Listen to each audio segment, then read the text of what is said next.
What's going on, guys? My name's Theoatrix, and today I'm going to be talking about the recolorable or the ornamental items in Oldschool Runescape. And these items are purely cosmetic, and in this video I'm simply just going to be showing the pictures of them to kind of give a comparison of what they look like in comparison to the normal one. And I'll also give my own little opinion of what I think of them. Now, before I get into this, with most of these items, you can use something called a cleaning cloth to remove the color or the ornament. So if you use the cleaning cloth on the ornamented item, it actually removes it. But with some of them, you can simply just right click it and you can take the ornament kit off it. Getting into it, the first recolorable item in Oldschool Runescape that I'm going to talk about is the full Graceful outfit. And in order to get that, you need 260 marks of grace, which you can get from doing rooftop agility. Basically, to recolor the Graceful outfit, there is a couple of things you can do. The first way is to get 100% favor in each or one of the houses. Each house actually has its own color, and they're on the screen right now. And then once you do all of the houses and get 100% in every single one of the Zaya houses,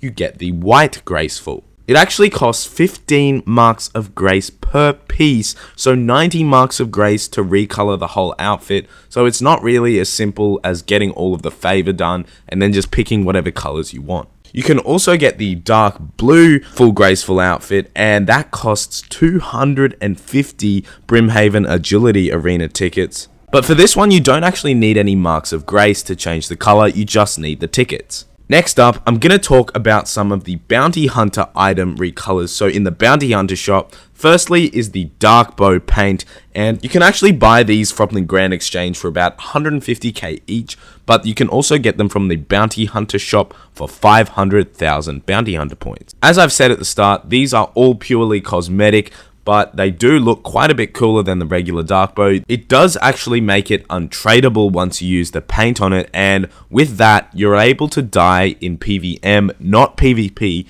and you keep an extra item because you keep all untradeables on death. The next recolor is the whips, and there is the volcanic whip mix and the frozen whip mix. Obviously, the volcanic looks a little bit like a fire cape, and then the frozen whip mix is a very light blue. And these both cost exactly the same as the Dark Bow kits. They're 500,000 Bounty Hunter points and approximately 150k in the GE. And the same goes for these with the untradeable fact. I personally use these so that whenever I die, I have that extra item, and also they look quite a lot cooler. Moving along, there's actually some upgrade kits that you can get from the Bounty Hunter store. Firstly, the Steam and Lava Battle Staves, you can actually turn them into a bit more of a appealing looking staff, and the upgrades themselves cost approximately 80k and they cost 250,000 Bounty Hunter points. So yeah, I'm not really sure if I like these ones as much. They don't really look that aesthetically appealing. But the next one, the Dragon Pickaxe upgrade kit,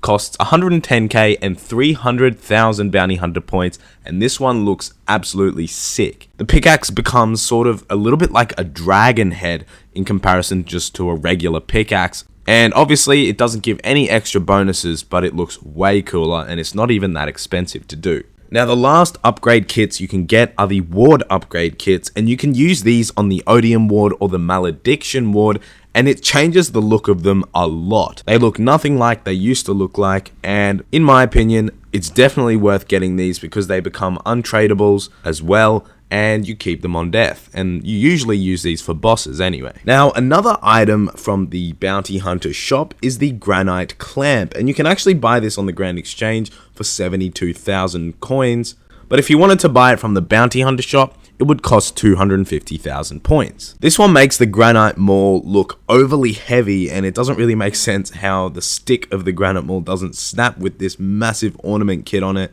But still, it looks really sick. It would be pretty cool for PKing, but you do lose the ornament kit when you die and the opponent does get it, so it does increase your risk a little bit, maybe for some high risk PKing, even though it's not a lot more. But yeah, moving right along, the next one on my list is the Slayer Helmet. Once you get 400 Slayer reward points, you can craft a Slayer helmet, and then with that Slayer helmet, if you get an additional 1000 Slayer reward points, you can learn to recolor it with different items. There are currently 4 different recolors: the King Black Dragon one with the KBD heads, the Calphite Queen one, and it makes it green with the Calphite heads, Then there's the Abyssal Head, which makes it red, and then the Dark Claws from Skitizo, which makes it purple. Recoloring does absolutely nothing apart from a cosmetic difference and the fact that they're actually quite difficult to get, so it's somewhat prestigious to have them. The next things I'm going to talk about are the actual ornament kits, and starting right off, I'm going to put them into categories.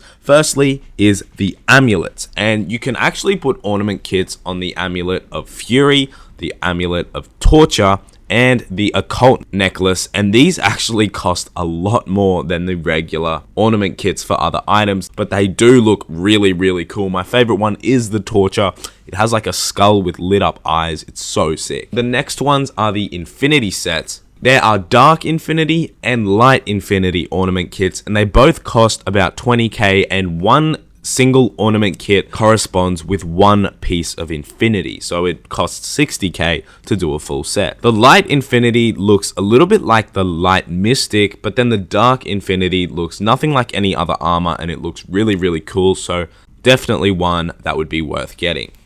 Moving right along, now I'm going to talk about the dragon ornaments, and you can actually put ornament kits on all of the dragon armor, most of the dragon armor, and you can also put it on the dragon scimitar and the dragon defender. The final ornaments that I'm going to talk about are the God Sword ornament kits, and basically what this does is it kind of accentuates the color out of the God Sword and brings the color of the hilt more into the whole hilt, and it looks a lot cooler than it originally did.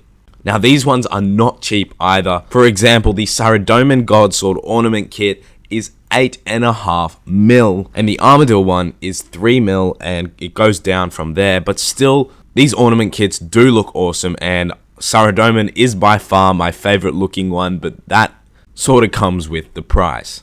As I've said a few times in this video, these ornament kits make the item untradeable, so having it on your Saradomin God Sword means you can keep a lot more items on death, especially if you're doing bossing or slayer, and that's probably another reason why it's so expensive. And I also need to mention that all of these ones that I've talked about that have the box as an ornament kit, these are able to easily be taken off. You don't destroy them when you take them off, and you can simply just sell back the kit once you're done.